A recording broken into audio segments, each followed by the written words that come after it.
ہے نا, اسی غزہ کے اندر ہاشم کا انتقال ہوا اور ان کی قبر وہیں پہ ہے. اب یہ مدینہ میں شادی کر چکے تھے, پیچھے عرب کو معلوم نہیں تھا کہ ہاشم کی شادی مدینہ میں سلمہ نامی خاتون سے ہوئی ہے. کچھ عرصہ گزرا, وہاں پہ ایک بچہ پیدا ہوا. اس بچے کے بال سر کے پیدائشی طور پہ کچھ سفید تھے. ماں نے اس کا نام شیبہ رکھا.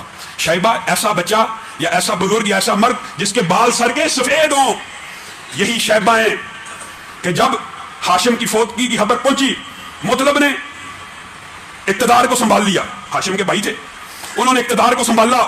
ان مطلب کو پتا چلا میرے بھائی ہاشم کا ایک بیٹا مدینہ میں. کب خبر ہوئی؟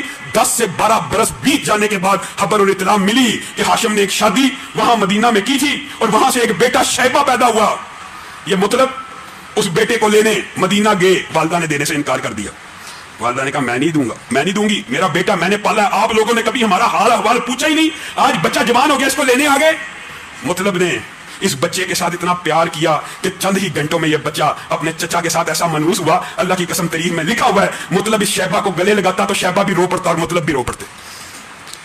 اب یہ جو شیبہ ہیں, ان کا یہ پیار اور محبت دیکھ کر اور چچا کی یہ وارثگی دیکھ کر, اور چچا نے ان کی والدہ سے ایک ایگریمنٹ کیا اور معاہدہ کیا. کیا کہا؟ ہاشم کے چلے جانے کے بعد اقتدار, حکومت